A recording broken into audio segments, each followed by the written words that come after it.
അങ്ങനെ ഇങ്ങനെ ചോറിനകത്ത് ഒഴിക്കാനൊരു സാധനമില്ല. അപ്പം നോക്കാമെന്ന് വെച്ചാൽ ഞാൻ ഇച്ചിരി വെളിച്ചെണ്ണ എടുത്ത് അങ്ങോട്ട് പാനിനകത്ത് ഒഴിച്ചിട്ട് ഒരു ഞെക്കിപ്പിഴിയൽ രസം, തക്കാളി ഞെക്കിപ്പിഴിയൽ രസം ഉണ്ടാക്കുക. പെട്ടെന്ന് ഉണ്ടാക്കാവുന്ന. അതിന് നമ്മൾ വെളിച്ചെണ്ണ ഒഴിച്ച് 2-3 വളം അങ്ങോട്ട് മൂപ്പിച്ചെടുക്കുക. മുളക് കോരിയെടുത്തു. 2-3 ചെറിയ ഉള്ളി, ഒരു 5-6 കുരുമുളക്, പച്ച കുരുമുളകാണ്, നല്ല ടേസ്റ്റായിരിക്കും. വേണ്ട അത് മൊത്തത്തിൽ കോരിയെടുത്ത് മിക്സിയിലിട്ട് ചാച്ചെടുക്കുക. ഒരു സ്വല്പം ഇഞ്ചിയുടെ കഷ്ണം കൂടെ ഇട്ടൊന്ന് ചതച്ചെടുത്താൽ മതി.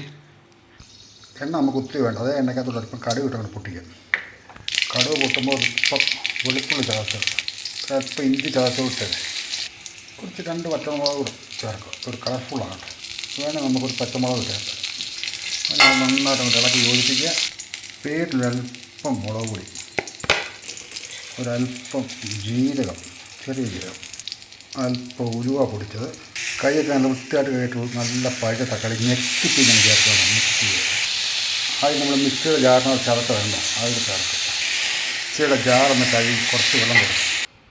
ഇത്രയും പുളി നമുക്ക് ചെറിയ വെള്ളത്തിലിട്ട് കഴുകി ചേർക്കാം. വെള്ളം ചേർക്കണേ.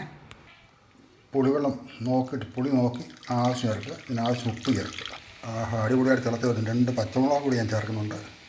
അല്പം മഞ്ഞൾപ്പൊടി, ചെറിയ ഒരു കഷ്ണം കായം, അല്പം മല്ലിയില.